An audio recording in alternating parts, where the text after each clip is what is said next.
बंधू श्री चक्रधरा कृपा गुणवरा सर्वेश्वरा चित्पर कारुण्य नटनागर द्वैकरा विघ्नादि दोषार संबंधे जड जीव तारुनिवारा कृता कृता ही धरा दातारा करुणा करा वर्वते द्यावी भूभुजरा.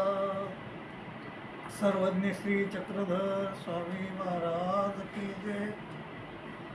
मायबाप परमेश्वर प्रवृत्तीने मायेने जीवाला कामातून बाहेर काढल्यानंतर आपल्या स्वरूपीचे हजार अंश विभागून प्रत्येक जीवाला एक चिटकीला त्याला संलग्न असे म्हणतात.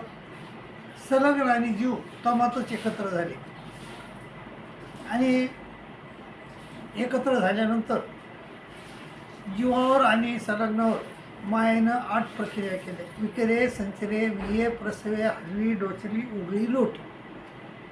4थी प्रक्रिया आहे विकरे, संचरे, विये, प्रसवे. प्रसवे या प्रक्रियेमध्ये मायेनं जीवाला अर्ध हरितात ठेवलं आणि अर्ध तमातून ठेवलं आणि अर्थात लोटलं. आता जीवाचा विकास आणि संलग्नाचा विकास 100 ब्रह्मांड एवढा मोठा आहे. तर आता जीव 50 ब्रह्मांड तमात आहे, 50 ब्रह्मांड हरितात आहे. अशा वेळेस माया जीवाला म्हणते, अरे जीवा, अरे संलग्न, तुम्ही माझे अंश आहात, म्हणजे माझे लेकर आहात तुम्ही. तर जीव कबूल करतो आणि संलग्न मात्र म्हणतो की मी तुझा अंश नाही, तुझ्या एवढाच मोठा आहे. हे त्या दोघांचं बी अन्यथा ज्ञान आहे. कारण जीव हा माया एवढा संलग्न जीव हा मायेचा अंश नाही, मायेचा लेकरू नाही. तो एक स्वतंत्र पदार्थ आहे आणि तो स्वतःला मायेचं लेकरू समजितो, म्हणजे अंश समजितो. हे त्याचं अन्यथा ज्ञान आहे. आणि संलग्न हा तिचा अंश आहे आणि अंश असताना देखील तो त्याला पूर्ण म्हणतो, समजतो, स्वतःला संपूर्ण समजतो. हे त्याचं अन्यथा ज्ञान आहे. आणि ह्या अन्यथा ज्ञानामुळे त्या दोघांचा झाला संकोच आणि त्या संकोचाला आद्यमळ असं म्हणतात. आद्यमळ म्हणजे जीवाचा आणि संलग्नाचा संकोच. किती संकोच झाला? 100 ब्रह्मांड एवढा जीव आणि संलग्न दोघं बी संकोचून 100 उणे 90 बरोबर 10 ब्रह्मांड एवढे झाले. म्हणजे विकास त्याचा 90 ब्रह्मांड कमी झाला आणि 10च ब्रह्मांड राहिला. मग नंतर मायानं जीवावर विक्रे, संचरे, विये, प्रसवे, हलवी ही प्रक्रिया केली, डोचली प्रक्रिया केली आणि उघडी म्हणजे 7वी प्रक्रिया केली. उघडी म्हणजे तमातून आता जीवाला तिनं हरितात लोटून दिलं आणि हरितात लोटून दिल्यानंतर तिथं आल्यानंतर जीवाचं स्वरूप हे 10 ब्रह्मांड एवढं असतंय. आणि तिथं आल्यावर जीवानं आपल्या अंगावर मळ लावून घेतले. तर या मळ रचनेला सूक्ष्म प्रपंच असे म्हणतात. तर कोणचे मळ लावून घेतले? अगोदर 20 मळ लावून घेतला आणि जीव 10 उणे 9 बरोबर 1 एवढा संकोचला. नंतर प्रकृती मळ लावून घेतला, नंतर विकृती मळ लावून घेतला, नंतर विकृती मळ लावून घेतला. माय बाबा, हे देवतेच्या मळाचे मळ आहेत. तर देवतेच्या मळाचे 5 गट आहेत. आता उच्चाधिक्रमे जर आपण पाहिलं तर आद्यमळ, विश्वमळ, प्रकृतिमळ, विकृतिमळ आणि विकृतिमळ असे 81,6,10,000 देवतेचे मळ आहेत. आणि नित्याधिक्रमे जर आपण बघितलं तर विखो, इंद्रिय, अंतकरण, देह, विदेह. विखो म्हणजे 1 ते 4 देवतेच्या मळाला विखो म्हणतात, 5 ते 6 देवतेच्या मळाला इंद्रिय म्हणतात, 8-12च्या मळाला अंतकरण म्हणतात, 20 देवतेच्या माळाला देह म्हणतात आणि चैतन्यमायाच्या माळाला विदेह असे म्हणतात. तर नित्याधिक्रमे विखो, इंद्रिय, अंतकरण, देह, विदेह आणि उच्चाधिक्रमे आद्यमळ, विश्वमळ, प्रकृतिमळ, विकृतिमळ आणि विकृतिमळ असे हे मळाची नावं दिलेली आहेत.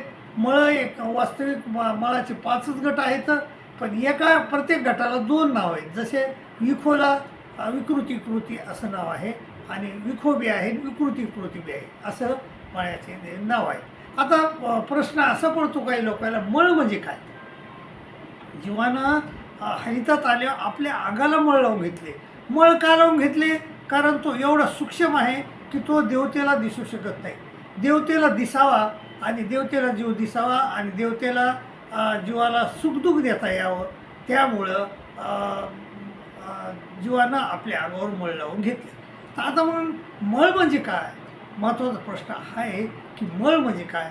तर ह्या असं एवढं स्पष्टीकरण कोणी करून सांगत नाही, परंतु बाबा नीट ऐका तुम्ही, फार अवघड नाही हे. मळ म्हणजे देवतेचे सूक्ष्म शरीर. किती देवता येतात? 81,10 देवता आहेत. तर मायेच्या मळाचा मळ हा आद्य मळ आहे. तर तो निप्रपंचिक आहे. तो निप्रपंचिक आहे, तो नामात्र संकोच आहे. आणि नंतर विश्वदेवतेचा मळ हा प्रपंचिक आहे. तर तो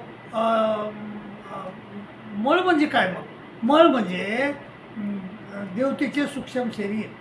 म्हणजे प्रत्येक देवतेला शरीर आहे, मायाला शरीर नाही. विश्वदेवतेला कासवाकार शरीर आहे आणि खालील देवत्यांना मनुष्याकार शरीर आहे. म्हणजे असे शरीर आहेत. तर ते शरीर तयार केले जीवानं. काय केले? म्हणजे प्रपंच परमेश्वराच्या आत्मक भावाने प्रपंच धरवला. त्याचे 3 ढिगं तयार झाले आणि त्या 3 ढिगापैकी सूक्ष्म प्रपंचाचा जो ढिग आहे त्या ढिगावरून जीवानं 5 भूत 3 गुण आणले आणि त्याचे देवतेचे सूक्ष्म शरीर. आता विश्वदेवतेचं मायेचं शरीर नाहीच मायाला, तर ते करण्याची विषय नाही. आणि विश्वदेवतेचं शरीर जे आहे ते कासवाकार आहे. तर जीवानं ते कासवाकार शरीर तयार केलं, सूक्ष्म अगदी. मळ म्हणजे काय? मळ म्हणजे देवतेचे सूक्ष्म शरीर. म्हणजे सूक्ष्म शरीर तयार केलं आणि आपल्या अंगावर लावून घेतलं. तर तो झाला विश्वमळ. आणि नंतर 7 ते 1 ते 7 देवतेचे मनुष्याकार मळ तयार केले.